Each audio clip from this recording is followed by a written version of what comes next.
just ready to learn from you all. So there's so much, and it's amazing to me because when I started teaching civil rights history almost 30 years ago, folks, it is so impossible to capture how people didn't understand anything about that story. Like, even the folks who were expert in the field, we were still just getting early books like Alden Morris's Look at the Civil Rights Movement that focused on the time frame from 1954 to 1968. And so that journey that we've been in, we've just been in a moment where just every year, 5, 10, 15 new books have just added massive amounts of knowledge about the civil rights revolution, how it transformed the second half of the 20th century. And I think that's really important to kind of acknowledge that it took this archival effort to redefine how we look at ourselves as a society so that we can then see a moment in 2015 where Black Lives Matter comes together, because there's an understanding about Ella Baker and the work it took on the ground to transform the NAACP, to start to put together the way that the Black Panthers would emerge. This effort to kind of connect civil rights and Black power, that's all a product of like the 1990s. In the 80s and the 70s, people still felt it was dangerous to say the words Black Panther out loud. The concept that we would have a blockbuster billion-dollar movie named Black Panther, like, you couldn't do it. The character himself was really renamed. They nearly called him the Bronze Tiger because they were so scared of the phrase Black Panther coming out of the 70s and 80s. And so that's what we're here to talk a little bit about today, is how the civil rights movement set the table, and the study of it really transformed the public knowledge that we all share now, that we see in the Black Lives Matter movement, that people are really seeing that it's impossible to go back to the state of police brutality, the disparities in the criminal justice system, the just pervasive discrimination in every aspect of society. Just a few minutes ago, I'm sure many of you saw Princeton University announced that they are removing Woodrow Wilson's name from their public policy school and from their residential hall. Again, for folks who have not encountered that conversation before, it is just an enormous reversal that just a few years ago, the institution had reaffirmed its commitment to keeping his name on that building. They were forced by the students at the university to make concessions and to build out their African American Studies program and to raise many of the scholars we see every day to international prominence, people like Eddie Glaude or Imani Perry or Ruha Benjamin, Kianga Yamada Taylor.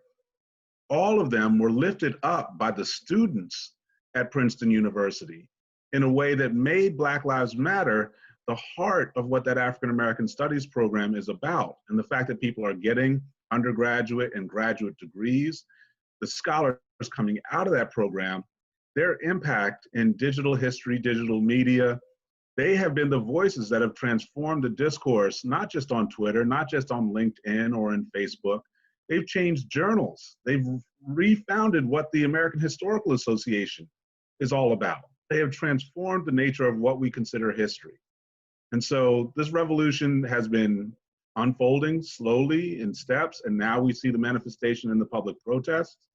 But all of that stretches back to our understanding of this time frame that led up to the Montgomery bus boycott. And so for me, I'm going to close on the fact that so much of what I do was about even the generations prior, that as African Americans moved out of the South in response to lynching and race riots after 1900, after 1920, the churches and the schools that they built in the North and the Midwest laid the foundation for early civil rights lawsuits under the banner of the NAACP or the National Urban League. And it's winning those local lawsuits to desegregate the North that actually led the foundation that said, oh, we can challenge in the Supreme Court and go and get housing discrimination outlawed, and illegal covenants that ban Blacks from owning homes, we can get those declared unconstitutional. All of that set the table for Dr. King and the SCLC and the efforts that we see with Rosa Parks and Ella Baker and Fannie Lou Hamer. All of that process, it's a tapestry. It's unfolded, it's gained new texture, new complexity, but we're all part of this movement. And that was really what I thought I had to start today talking about that point, because so much of what we do as social studies educators kind of covers some rudimentary stuff about slavery. Maybe there's some discussion of the I Have a Dream speech in 1963, but it's the broad evolution of the struggle for civil rights into the Black Lives Matter movement that is really essential that we teach right now.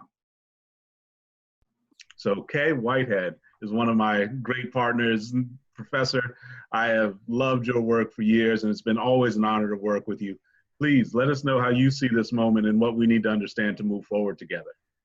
Thank you so much, Walter and Gabe. It's a pleasure to come into this discussion. It does mean a lot to me to have an opportunity to speak with social studies teachers. I want to note a couple things at the top. One is I enter into the discussion as a historian who focuses on Black women's history.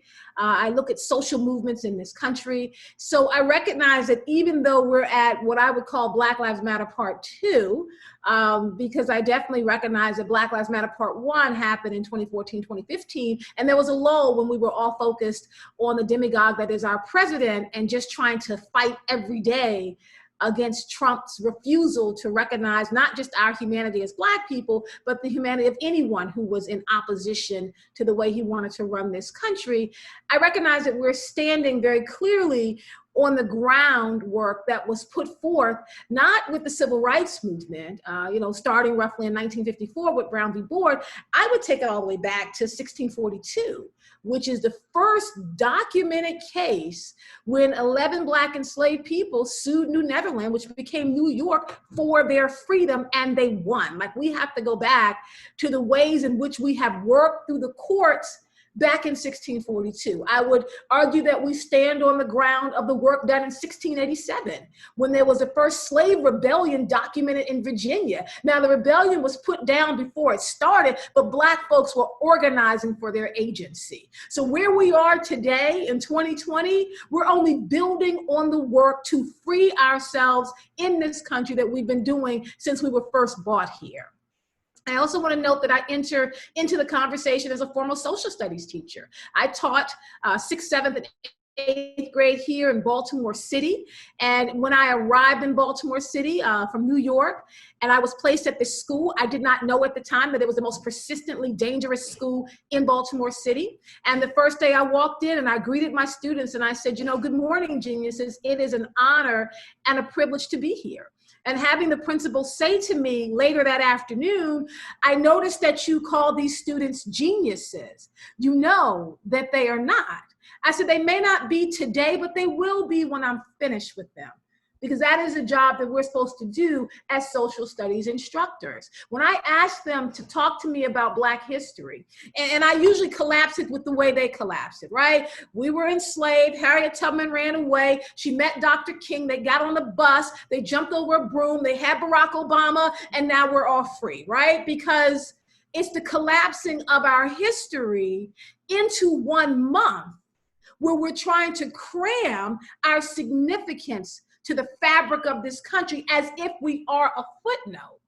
That we teach white history from March to the end of January, and then we stop and we step out of the curriculum as if something else was going on. So I enter into it knowing that. I also enter into this space of Black Lives Matter Part 2, fully recognizing that Black men at this moment have the lowest life expectancy of any other race or ethnicity. So we can't talk about Black Lives Matter without talking about the ways in which our lives are constantly being stripped from us, not just by police officers and rogue would-be vigilantes, but by the conditions that have been set up by systemic inequality and racism. Black men in this country die 4 years earlier than white men, 7 years earlier than Black women, and 9 years earlier than white women.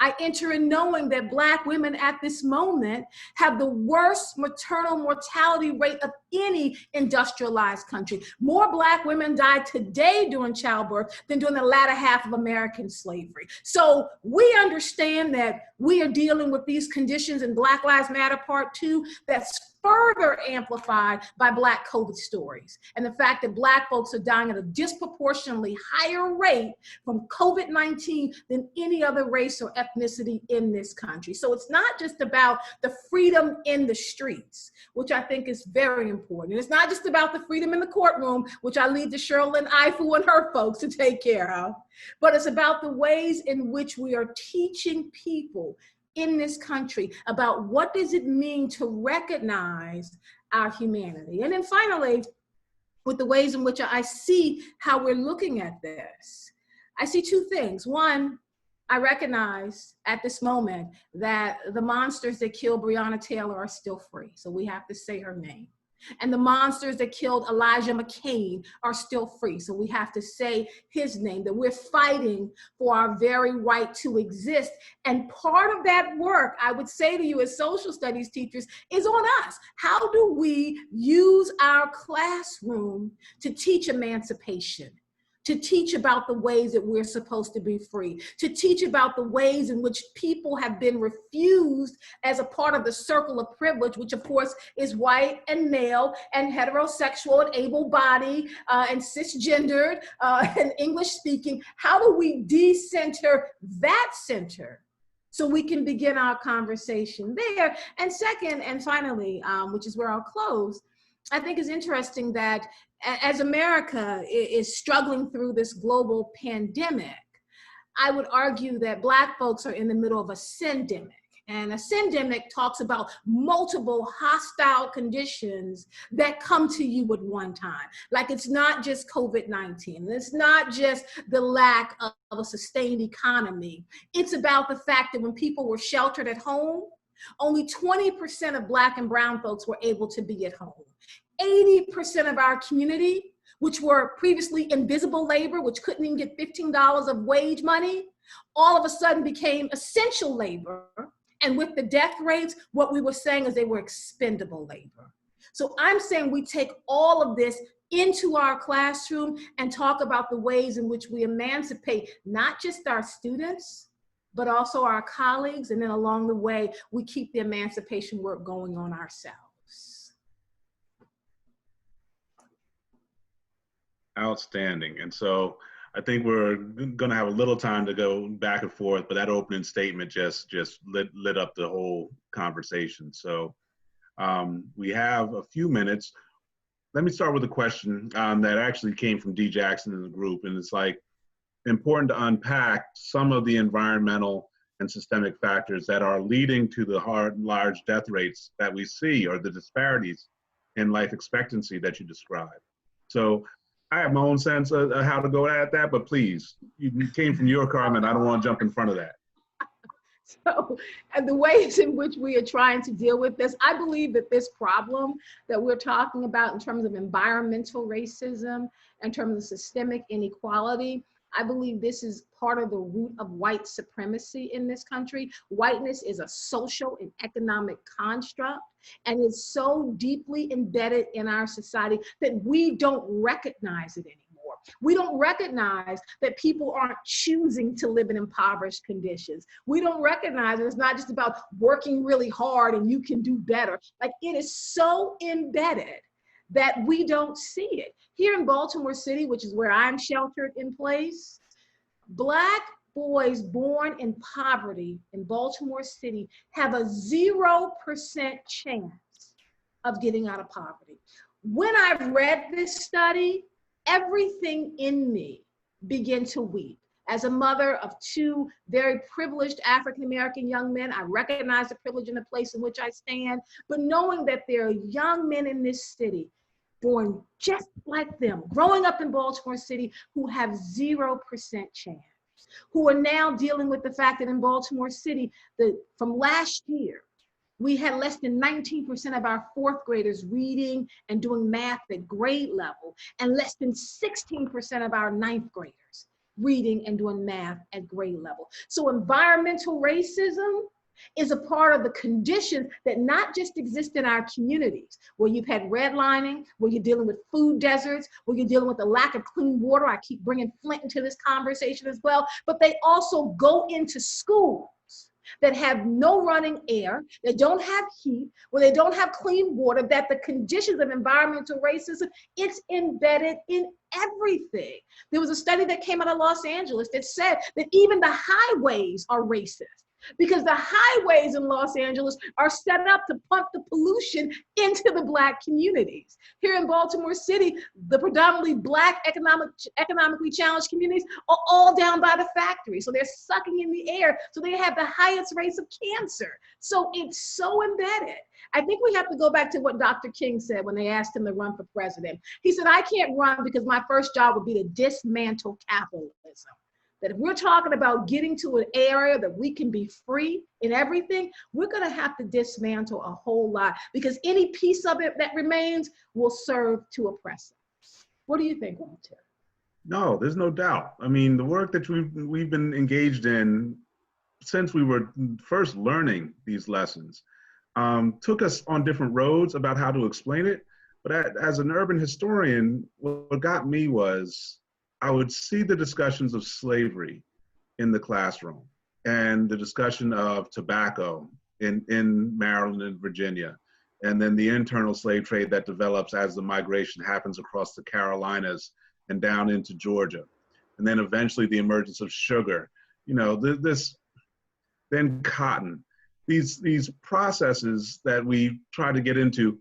And I was still teaching as recently as 5 years ago, people justifying, well, we needed to make money. So it was brutal and it was horrific and it just needed to happen. And I had to find tools to start to say, no, it really didn't. There were better decisions to be made. There were choices where people were actively enslaving and then said, no, in fact, in Delaware, we don't need to continue to do this. We can move away. And people fought, and there are battles in their state legislature about how to move from a slave economy to a freer, or what I call an unfree economy, because discrimination persisted. And most of all, segregation expanded. And that became my focus, that became my mission, is to talk about the nature of segregation in the antebellum North and Midwest. How did unfree structures begin to emerge? Because those become the models for the Black codes that we teach after the Civil War. They become the models for what we see become the Jim Crow laws in the post-Reconstruction period. It becomes the basis of what we see as apartheid in South Africa. It becomes the basis of the Nazi codes that are applied in the 1930s in Germany. That the industrial nature of segregation is the way that the world created a racial order, a white supremacist order that creates the highways, the patent systems, the way trains and subways are laid out, which neighborhoods are disrupted by infrastructure creation. Where do sewer lines run? Where do water processing plants get placed? All of this infrastructure, I would just read book and article, thousands of them, that say everything was predicated on a devaluing of African-American life, that anything associated with Blackness, and these lines of white and Black are so fluid that people are again fighting over who counts as white and who counts as Black in local and state court systems for decades on end. That fundamental inequity was so baked into everything in terms of how authority functioned, not just in the United States, not just in Europe, but in anything touched by colonialism. Those systems are what we must reinvent today. And so I'm always glad to see the analysis begin to emerge, but when we're teaching in the classroom, when we take this systems analysis approach to understanding what the United States are, how did they evolve into a federal union following the Civil War, and how was that all predicated on a sense of cultural similarity, a sense of Anglo-Saxonism, is really the key phrase that people need to use for the late 19th and early 20th century. This is what Wilson championed, was the fact that anyone of Anglo-Saxon heritage was entitled by God to rule the world and to make life and death decisions, especially over people of African descent and indigenous people around the world. When we dodge that as teachers, when we don't engage our students in the hard conversation in 4th grade and 5th grade about saying these things were wrong, the sense that the order that emerged will make them assume that it was right. And that in somehow, and I see this, they look at their classmates who are dark skinned and have curly hair, and they make judgments where they say that they're ugly and they're stupid and they're unworthy to be respected. The cost of what we do in the classroom by not confronting segregation, colonialism, white supremacy is the repetition of those same mistakes on the bodies and on the lives of the young people that sit in front of us. And if you don't hear anything else from me today, hear that. When you allow people to assume what has always come before is right and natural, you are perpetuating the same disgraceful abuse that our parents and our grandparents and our ancestors allowed to prevail. I add to that when you talked about segregation, really talking about white supremacy and the laws that were put in place to help support whiteness as a construct. I add to that that it's what built out the mass industrial prison complex. I think if we're looking at all the areas that are set up to keep Black and brown bodies in a permanent state of the underclass, then all of these systems are part of the discussion.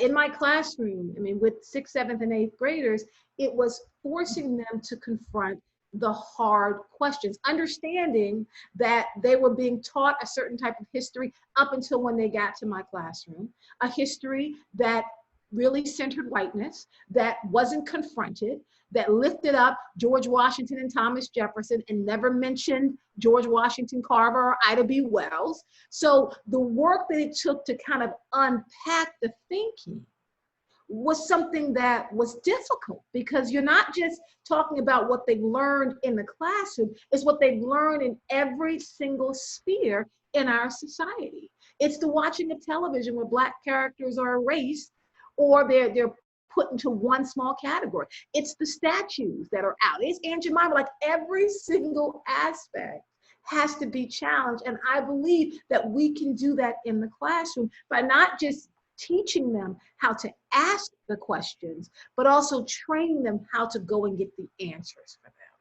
Knowing that what we're setting up is a lifetime of challenging this system. How do we teach them how to have agency so when they walk into the classroom, if the teacher is not teaching them what they need to learn, they can demand something different.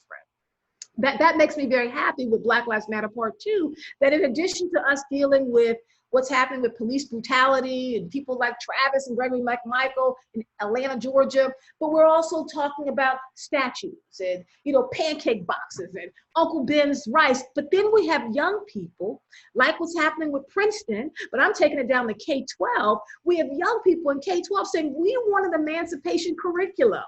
We are tired of being taught that Black folks are footnotes, because if you perpetuate that teaching, then you begin to believe that Black folks are footnotes. And if you're white, you're lifting up the system. And if you're Black, you think you're not a part of it, that it's all about the connections. And I think our classroom can be centers of this kind of emancipatory teaching that they can then carry out beyond where they are. And that's where I want to make a transition to the folks who are good enough to hang in on the Zoom, as well as the folks on Twitter. We can hear some of these voices. There's a question in the box about Woodrow Wilson and the white supremacist perspective in League of Nations.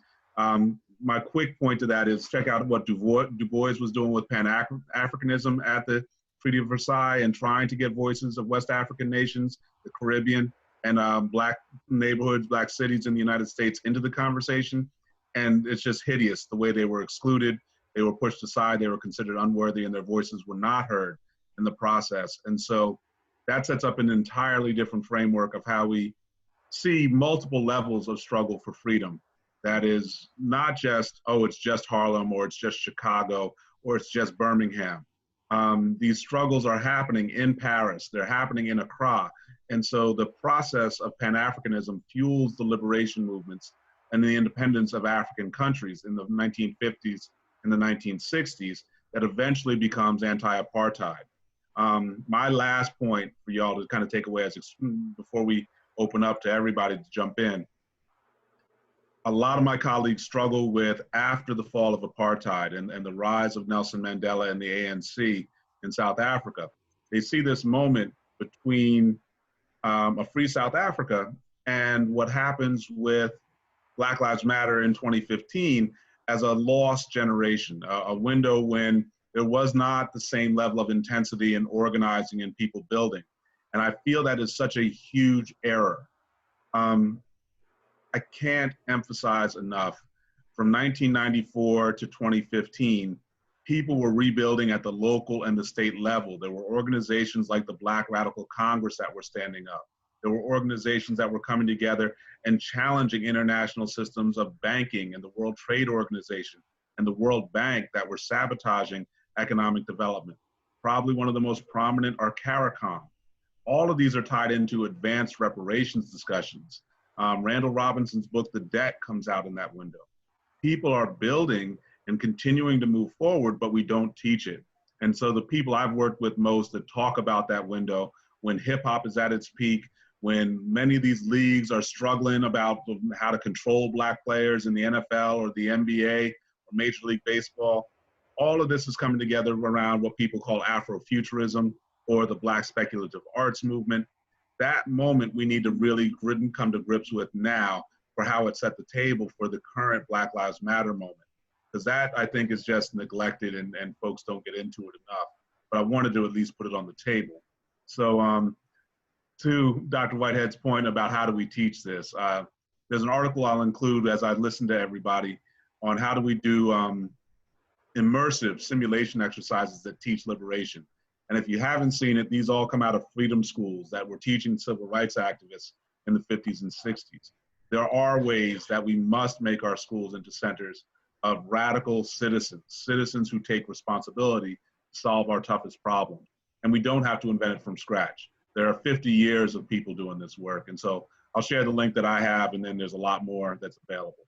But how do we take questions? Do we do it from chat, or do we want to have people raise hands? Well, however you see fit, Okay. Teresa. I was gonna say, while we're figuring out how to take questions, I just want to add to that people have been asking the question, how do we make this moment be sustained as a movement, right? So that we don't hit this peak and things die back down, and then 5 years later, we're back at this again. That, you know, if we had settled this question 5 years ago, we maybe could have avoided this moment. If we had settled it in 1968, maybe we wouldn't be at the place that we found in the last week, that, you know, the median income gap between Blacks and whites has remained relatively unchanged since 1968. If we had settled the question then, I would argue, just like they say in politics, that all politics is local, I believe all revolutions are local, all change is local, and that as teachers, we can make sure that it's not just a moment. We can make it a movement through our classes, because we can help train up this next generation to be able to see things differently. Like, we may not be able to save my parents' generation, those Jim Crow folks, but we definitely can talk about the Zillennials, and we could talk about the generation after them. Like, how do we teach them to see themselves and to see the world differently?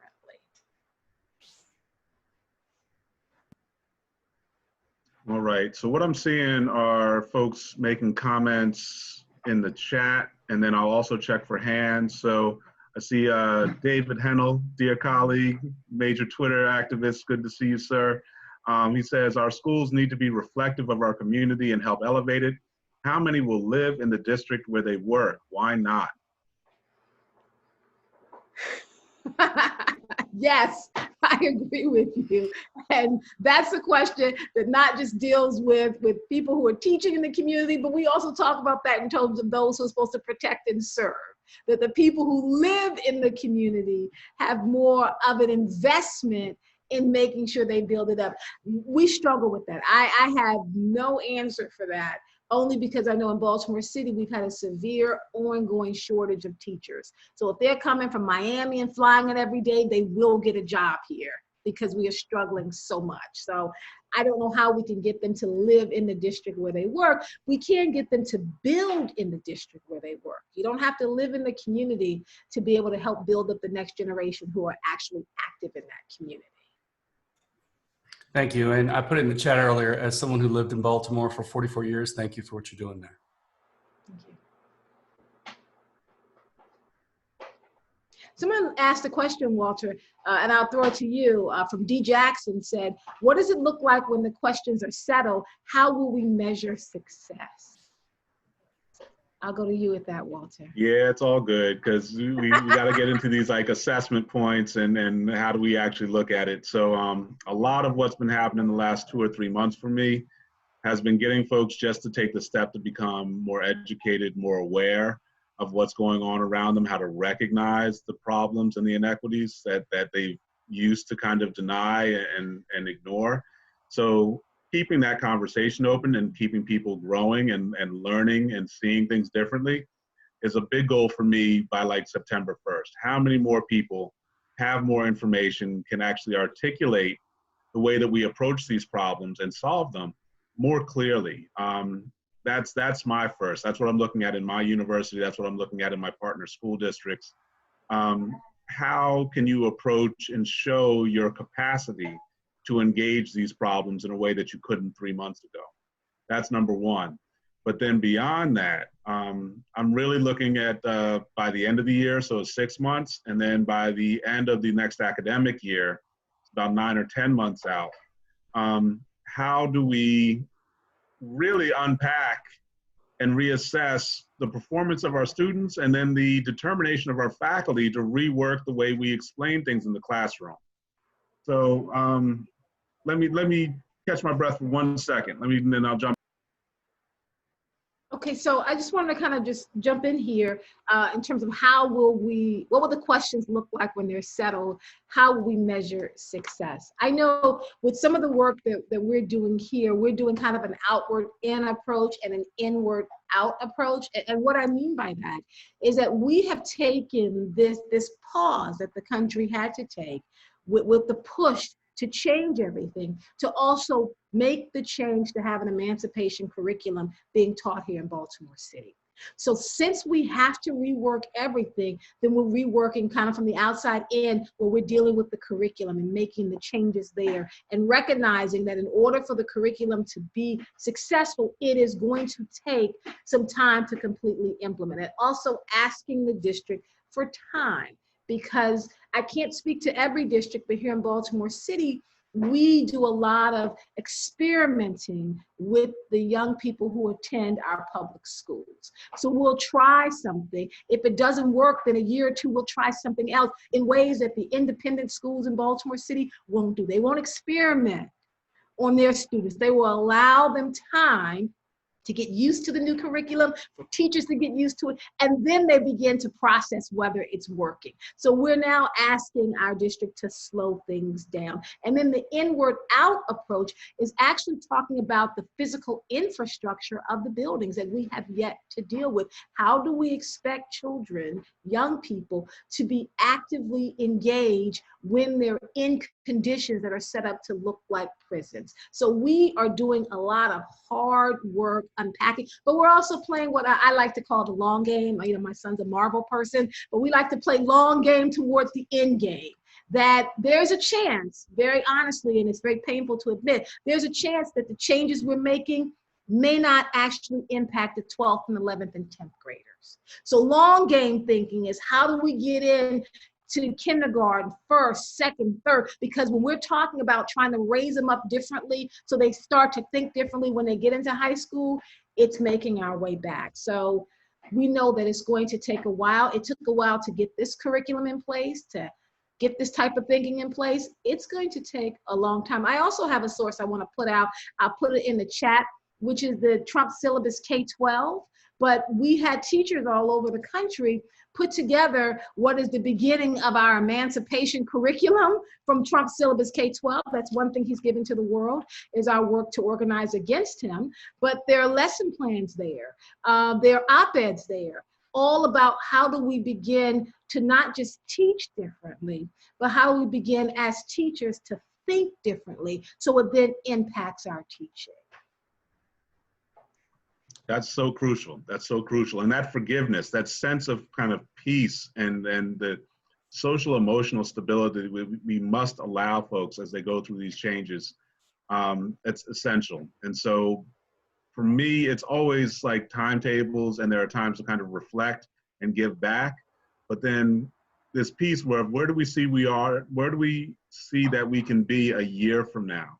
So it's not just flipped classrooms, right? It's not just that teachers are able to say, oh, I can perform in a way that's more free, that's more enjoyable for myself and my students.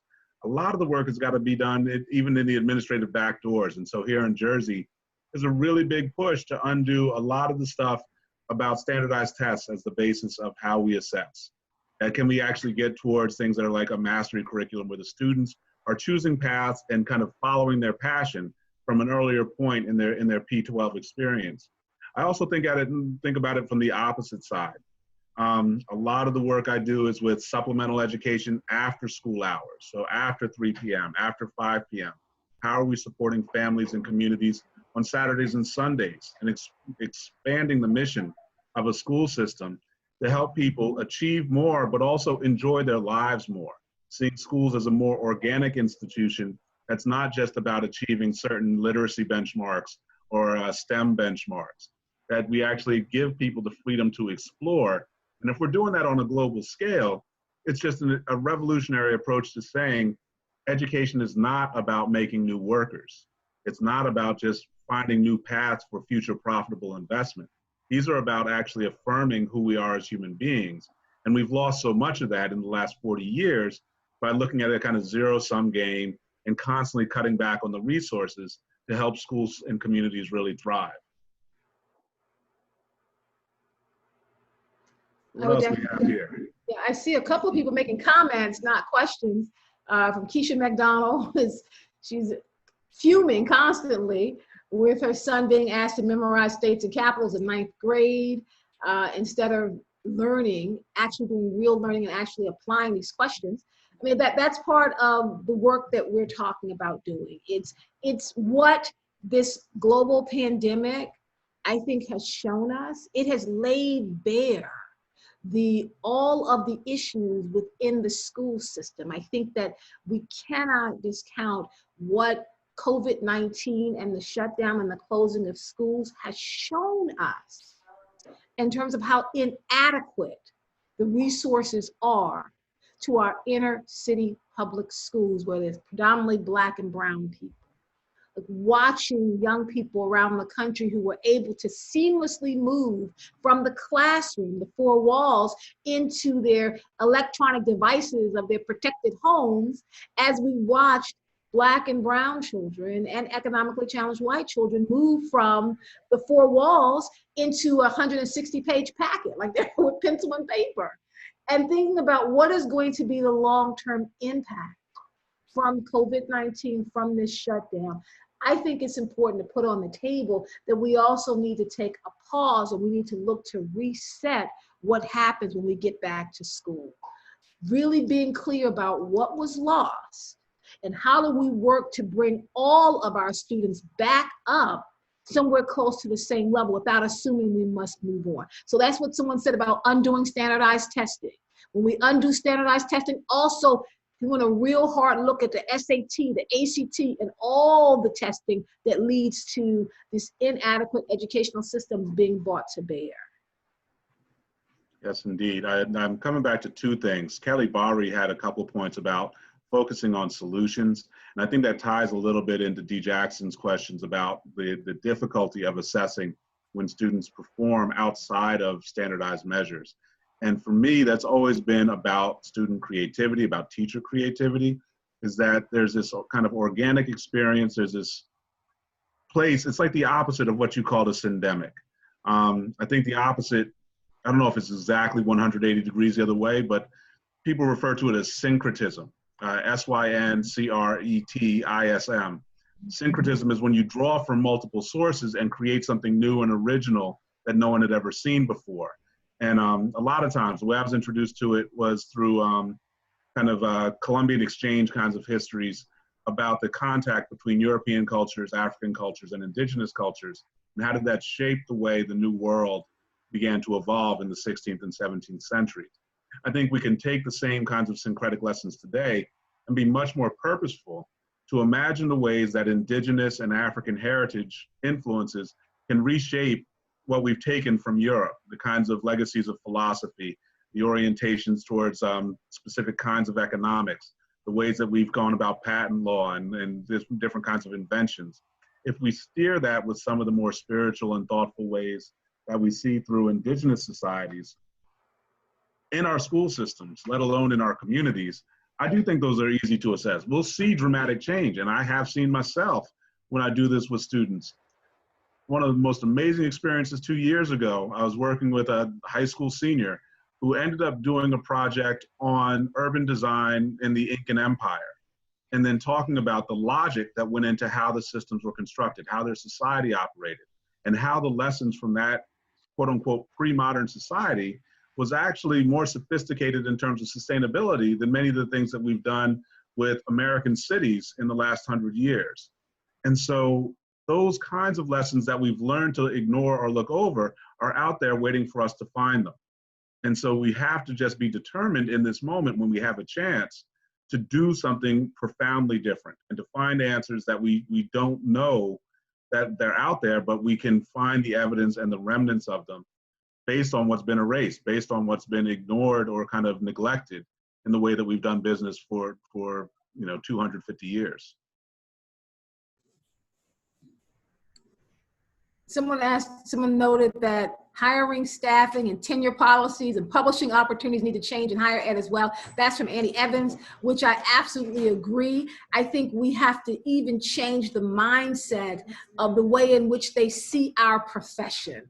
Like, it's so interesting to me as a teacher that people don't see it as a profession. It's just a job. So I can be the coach of the football team and step in and teach social studies as if it's not specialized teaching, which is almost offensive, right? So the idea of changing the way they see the profession. And then I just want to add on the table as we're talking, because, we're talking about all the work we have to do, pushing the administrators, helping our students to think differently, working in our community, but I want to put down something around self-care for teachers as well. Like, we have to think about healing justice for the work that we are doing for ourselves. I know excellent teachers who leave because they're burned out.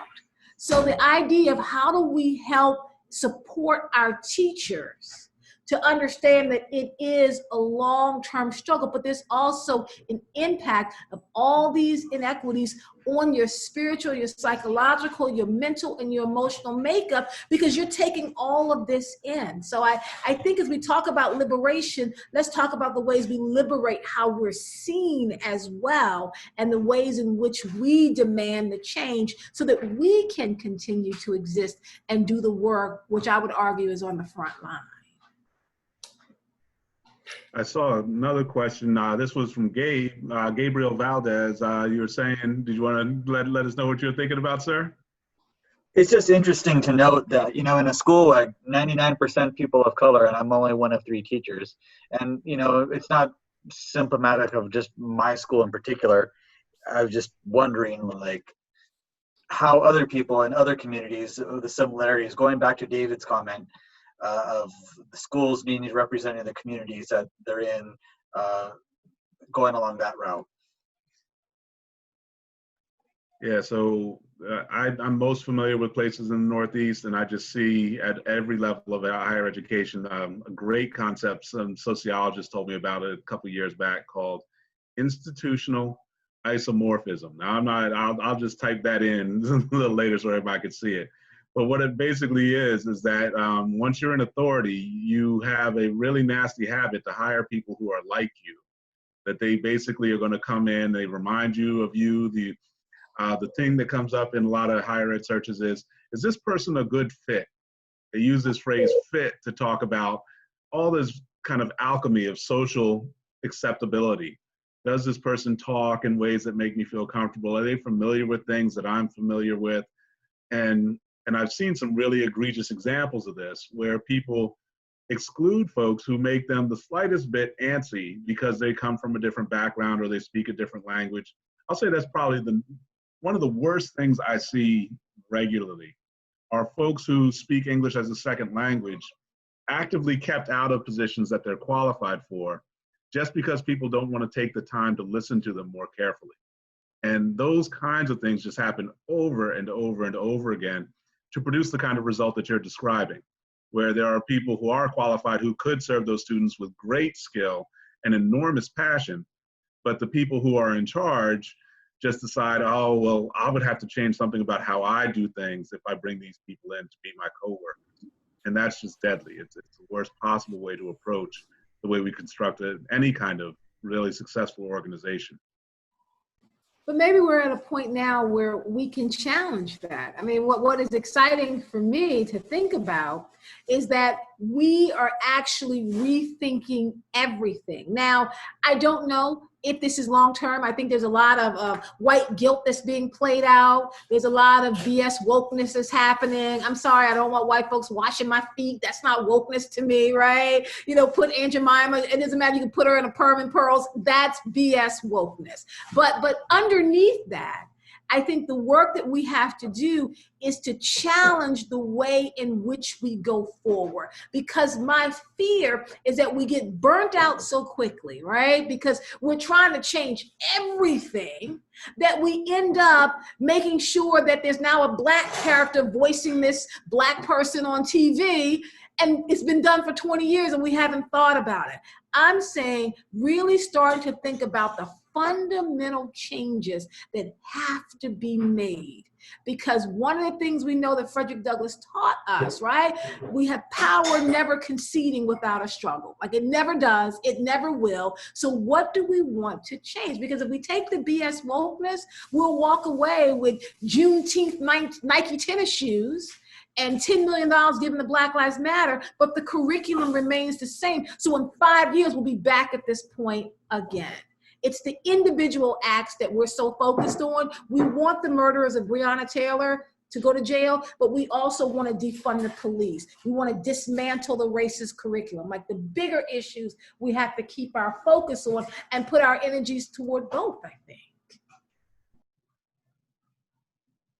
Yeah, a lot of like real support coming from the folks in the chat. We really appreciate y'all jumping in and adding more. We're coming down to like the home stretch. We probably got time for one or two more pieces. We got pieces on school leadership, you know, the need for administrative diversity, turnover, Title I schools, absolutely, David. Folks that it's just so hard fighting everything to try and hold on and do what's necessary. And that's where that systemic reinvestment has to come. You know, the way that we reorient, the way we don't just support a Department of Defense that gets over half of our federal budget. We don't just at a municipal level or state level.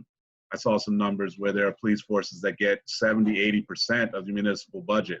Like when we're trying to sustain education, and it's really proactive, so we prevent a lot of the kind of problems that we see. We really invest in our teachers, and you all know this because you live it every day. It just transforms the possibility for both the students and their families. And it's not a hard thing to do. It just requires political will. And that's what we need. That's what we need right now, and not just now, but for like the next 2 to 4 years to reorient what we've been seeing for the last 4 to 6 years. I would agree. I see a lot, of course, is happening. Someone, D. Jackson, talked about COVID-19 being temporary, but about the issues that are being brought to light, making sure that the change we're making, that they're permanent changes. I would argue, and I know that we're at the home stretch, I like the way you said that, Walter, of the idea that we have just a little bit more time to be together. I argue that teaching is a calling, and I think we could all agree upon that. And what is so dangerous, I think, is having people in the classroom who do not love, respect, care for, want to educate, want to help emancipate our students and the communities where these schools are located. Like it's actually demanding more from the teachers who you know are detrimental. We know that it takes a student a year to actually recover from 1 year of bad teaching. And the statistics show that 2 years of bad teaching, students might never recover. So I think it's calling on us not just to push the administration to be better and push the system to be better, but also to push our colleagues to be better, because we are more clear about what's happening in these classrooms. Are we willing to push and lean into these spaces? Because someone has to stand up when our students are unable to do it. And then we have to teach them how to stand up. It's great to stand up like they're doing now. I love what students are doing. But back in that classroom, when that teacher's back in that power role, how do we upset that? How do we change that reality where you're no longer the sage on the stage speaking wisdom like you're Plato? No, that you are a facilitator of conversation and you are learning and teaching alongside your students, that they're not empty slates and that their lived experience is just as valuable as the textbook that you're pulling down to use. Yo, that's deep. That's one of the biggest things. I'm so glad you did that, because for me, when you talk about relationships between colleagues, we're really clear as parents, as adults, as teachers about the impact of peer relationships on our students. And so you see a student kind of drift off with the group and you're like, oh, let me check that. Let me see, is this guy, this girl gonna do the right thing? Let me check in with them and help them reorient. The peer relationships that I see among educators, and I see it every day on Twitter especially, when you get that network of people that you tap into and they're helping you raise your game and they're helping you stay recharged, you come back into your home school, you go into your normal setting, and you're just bringing stuff that they have never even dreamt of. I see the way that the peer relationship in the digital setting just energizes. Can you imagine if every one of the educators we had on this call had this same kind of network within each of their schools? If they had 20 other people that were just checking on them, being like, you okay? I saw this, let me hit and give you something else. The nurturing is not, what I see online is so much more profound than what I see when I walk into the building. Now, there are good schools where people have like good networks and colleagues and it works for them, but that's not normal. A lot of times I see people, especially teachers of color, coming in and going out just like it's survival mode. Like, it's like, I'm going in, I'm going to get through the day, and then I'm going to get back out, and I'm going to forget whatever happened till I have to go back in there. We need to have peer networks of teachers face to face that are much more like what we see with these peer networks of educators that happen online. That energy, that sense of caring and health for each other would change a great deal. It still needs support, it still needs administrative rewards, financing, what have you. But man, if we just had healthier peer-to-peer relations in schools, it would change a lot in the worst circumstances. Can I add that one of the things we did in Baltimore, when teachers would talk, because I do a lot of teacher training, and they would talk about how I can't get that support in my school. So what we set up buddy school systems. So you may not have that peer network in your school, but maybe you can have it across schools. And we were very intentional about connecting buddy networks between the schools that our students feed into. So imagine how revolutionary it is to have a buddy who's teaching 5th grade for the students you're going to teach next year because you're a 6th grade teacher at a different school. That we were able to set up these systems and then provide space for them to come together. Just knowing that you may not have it in your school, and I would argue that you're not alone. We may just have to broaden it up, but making sure there are buddies in the system as a whole to support you.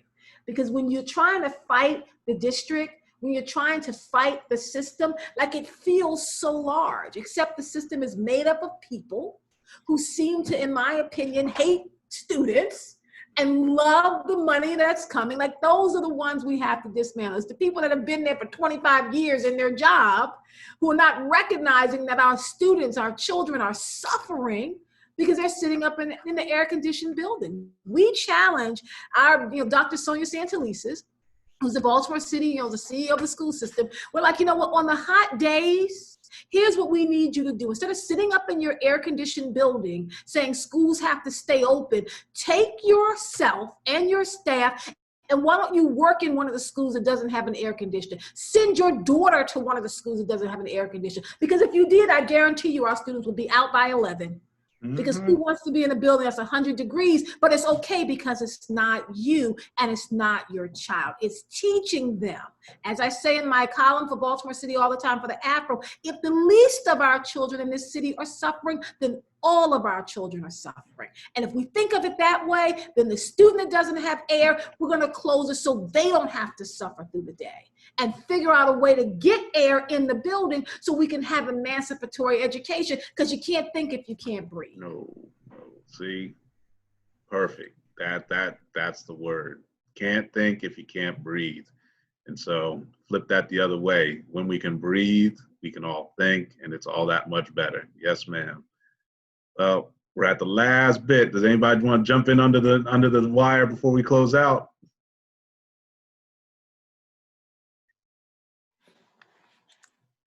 Yo, look around at the folks who are on the chat. Stay in touch. If you see some folks you haven't connected with before, the group that's in here is one of the most amazing groups of educators you will find. Folks, on a Saturday night, I was joking earlier, bring your favorite beverage, hang out for about an hour. You know, it's going to be a good start to your Saturday. But yeah, connect with everybody in here and share, grow together. This is just a beautiful thing, and I'm so thankful that I get to spend some time with y'all. And I just want to say thank you so much for inviting me in. This is my first time in, so I am definitely enjoying it. And I also invite you to join me.